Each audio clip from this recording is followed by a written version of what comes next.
Hi everyone, my name is Erin Green and welcome to my YouTube channel. And today's video is gonna be very special for me actually because I'm gonna talk about my past, about how I was having panic attacks in the past and why I want to talk about this stuff right now. First of all, of course, I want to share this experience, how I cope with it, and help somebody who's experienced this right now. And second of all, because something similar is going on in my life right now, and I just wanna by sharing it once again, sharing my story, helping somebody, help myself in some way. Maybe by the end of the video I will reflect on everything and will, I don't know, maybe come up with something different, or overall I'm planning to stick out to the plan I used to do in the past 5 years ago or something like this. So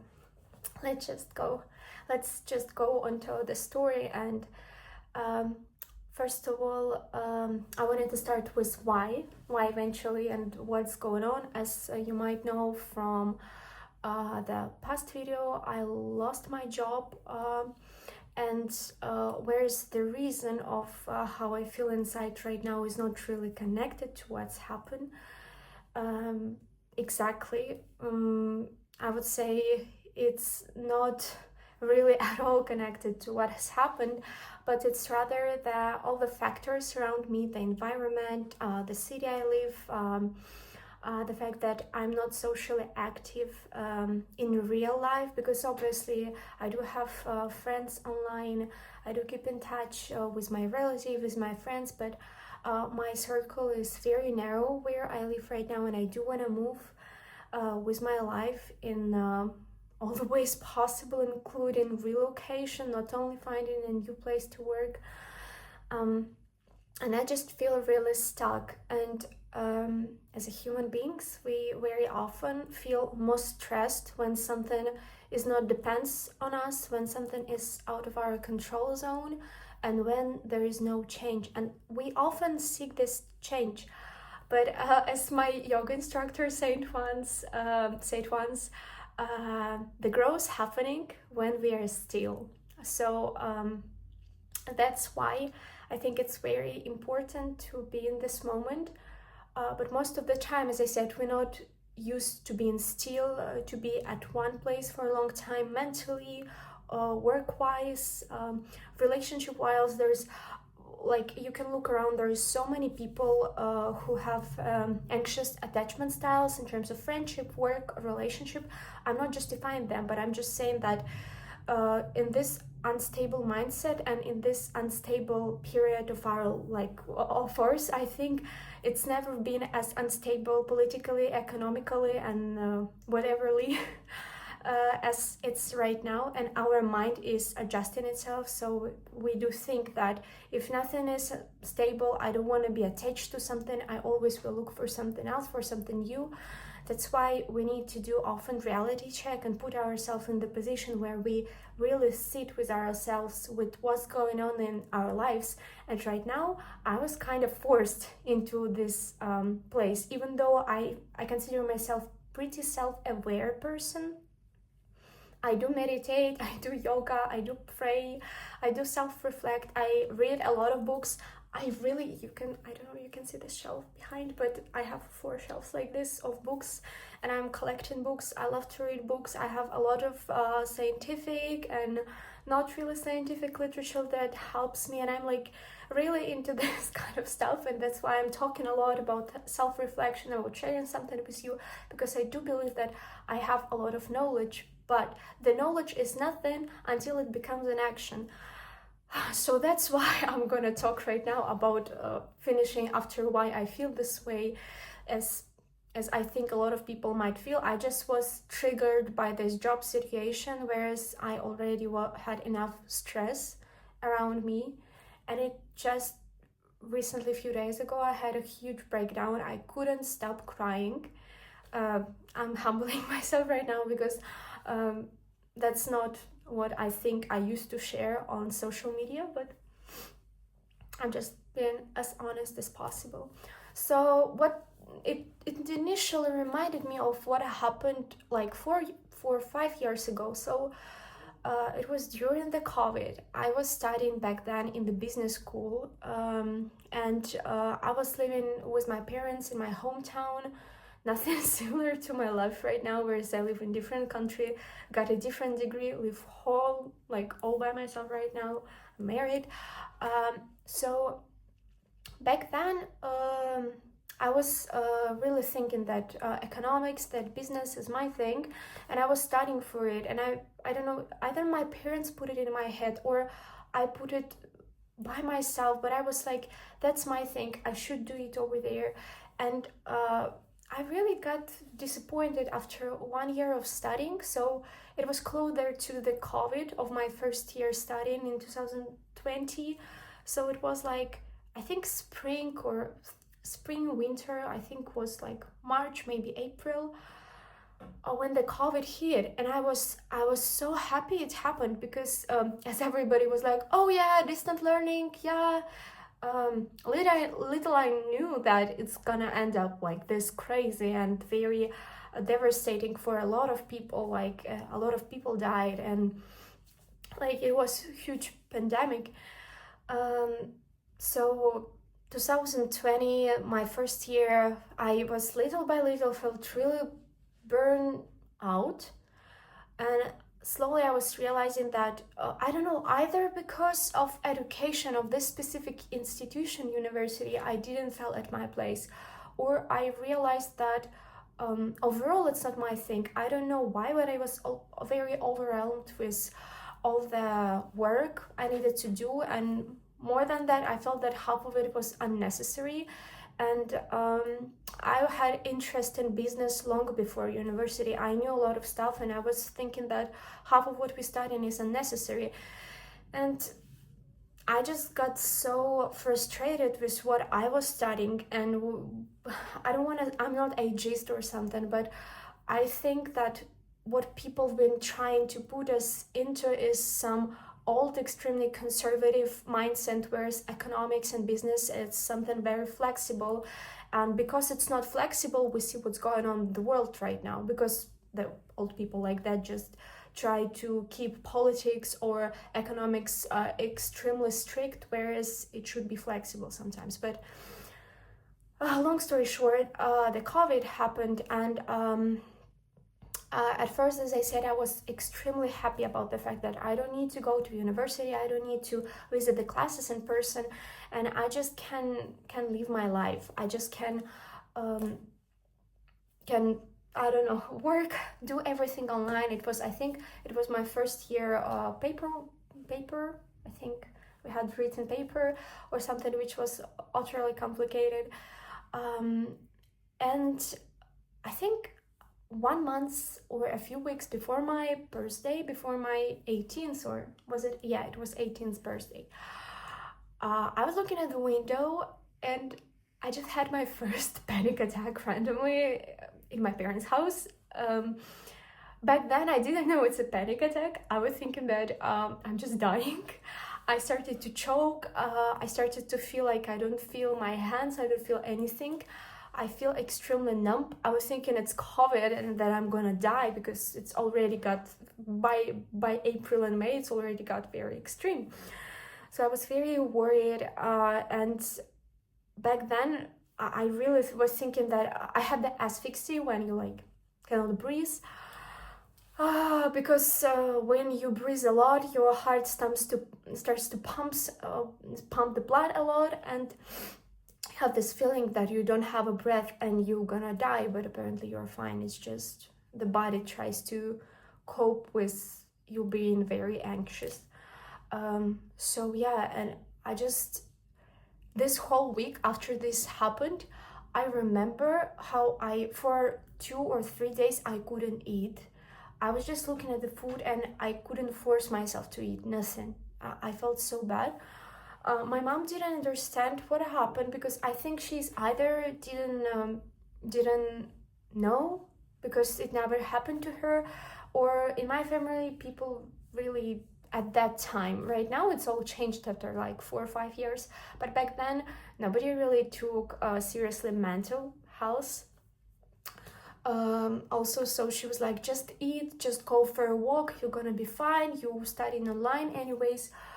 But for this, I think 2 weeks, every day I was having panic attacks. For half of the week, as I said, I couldn't eat. I was forcing myself to eat. I was feeling like I don't want to eat. I lost a lot of weight, and I think after that I started to do a lot of research on the internet, and that's when I realized it's a panic attack. And I happened to find a psychologist online whom I started to work with, and it really helped me a lot. I don't think I didn't pay to professional. I just found some videos, like self-help videos from her, and it really helped me a lot.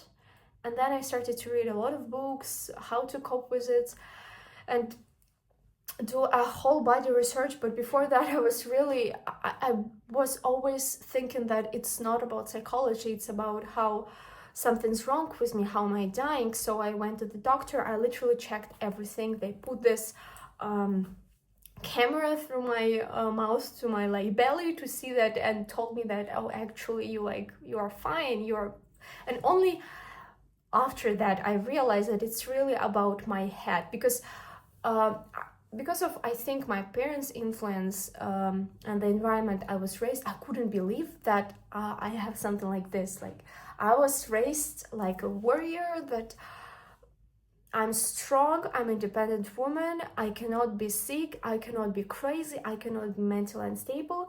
But eventually I just got exhausted by uncertainty of what I want to do with my life. I got exhausted and with this COVID anxiety. And I think last straw was this paper project I got in university, because even though it was online, it was very hard. And after all these checkups, after all this research, after talking with my friends back then in my hometown, I realized that it's time to give myself a rest, and a lot of rest. And what I mean by rest, it's like, never I've done something in my life, when I think about this, is crazy. So we do have countryside house with like whatever you can imagine, like a village, like in the middle of nowhere. There is a field, grass, you have this garden where you have vegetables and fruits. This type of countryside, like typical Eastern European countryside, if you want. And I just went there alone with my dog for a few weeks, and I was just like cooking myself food, laying on the grass, reconnecting with nature. All these memes about reconnecting with nature after something, it was literally me. And I spent a few weeks over there. Then I went to visit my friend in her also like village town. Then I was like disconnecting from all the music, from I do remember how I was also for some reason getting addicted to the coffee. I do love drinking coffee, don't get me wrong, like everything in a moderate amount is okay, but the amount, because when you have panic attack and anxiety, you're actually recommended not to drink it, because it sometimes triggers the caffeine triggers this energy swing. So you feel so good, you feel so energized, but then it correlates with your mental state, and you feel like you can start trembling, you can start shaking, you can feel like you have a panic attack again. And I was for some time addicted to this, so which is not good. But this, I would say 20 minutes after drinking coffee and feeling so happy, so good, so mentally stable before it drops down, it made me so good. And I think I was just like for some time this coffee think loop. Then also like at the point where I think also like being anxious, and it came and went in waves. And I think throughout that summer I experienced a lot of ups and downs. It was extremely hard, but this experience really changed my life. So I think it lasted for like maybe 4 months or something. So I think by the end of the new year, to sell in 2021, like the first months when I went back to school, it was my second year in business school. I started to feel sane. I was like, I feel okay. And I went so deeply into therapy and I started to work onto myself a lot. So I really think I understand that now I need to do something with my life because um, the trigger, I think the most of the trigger in your panic attacks is like this fear of dying. But and I had the problem with this fear whole my life. When I think about the childhood, sometimes it comes and goes. But I remember sometimes when I had a family trips, I had this huge um, catharsis thinking about, like, I was in awe when I was thinking about death and God and life, like that one day we're gonna die, and it's like kind of like it made me feel okay, but at the same time it terrified me. And when you have panic attacks or anxiety attacks, that's the most of the time, 80% of time, I think that's a core problem. But the fear of death itself, it's not about the fear. If we're gonna go deeper into psychological analysis and stuff, it's not really about the dying itself, but rather about the fact that we afraid of not living a good life. We're afraid of not living the life we want. And after having such a long rest, can you imagine, like 4 months? It was whole summer, like starting from May, ending to September, 4 months of just keeping it low, reading books, nearly no social media at all. I started to, as I said, feel same. And I realized that I actually don't like what's going on over there. I don't like business school. And the point is that sometimes when we are not that exhausted, we think, it's okay, I'm gonna finish it, I'm gonna keep working because maybe it's gonna get better or something. But I think it went to the point where after experience something intense like this and working through psychologically with the help or without the help, spending some time like with yourself, you understand that some things in your life shouldn't be even negotiable. If you're not happy, that's enough of valid reason to change something. So especially after feeling like you're gonna die literally every day because of panic attack, I started to think that no, I'm not gonna study there. I don't want to do that. And so then I came to the point where I understand that I don't want to be in this city, in this country, and I wanted to change everything completely 180 degrees. And that's what I actually did this whole year. I was researching the opportunities, the scholarships, how I can move, relocate, and that's what I did. And that's like looking at the summer of 2000 and the summer 2001, it's just 1 year, but I did so much growth during this 1 year. When I think about it right now, I have so much respect and admiration to myself because I would never think this even be possible, that a human can do such mental work. And what I realized is that I can do it because eventually, so what happened is that I relocated, I started live alone. It wasn't easy. I wasn't living in a perfect conditions. Of course, I was scared of being away from my family, realizing that I don't know when I'm gonna see them. Starting my life from zero in different countries, and I started to travel a lot, and then I came to the point where I was reinventing myself in different spheres, different hobbies, seeing different people. And I realized that I would say three most important things that kept me sane and that should keep you sane in the times like this, and that I will try to embrace right now and survive this thing going on. First of all, rest is important, and I think a lot of people think that you should be in this workaholic loop and that rest is just scrolling, or the rest is just listening to loud music or going partying. I mean, for some people it would work, but also only for a short time, because a real rest is disconnecting. I believe in this. And if you feel uncomfortable in disconnecting without your phone, being outside, it means that you actually needed it, because it really helps to sit with yourself, to see what's triggering you, and to have the self-talk. And most of the time that's why you triggered, because you're not really used to be with yourself. Second thing, it's everything is a God plan. Like literally everything.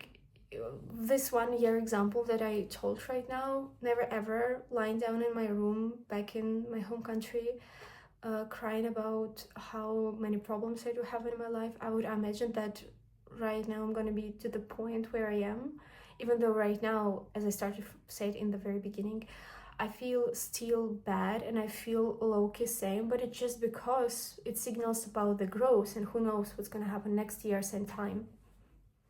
God has a plan.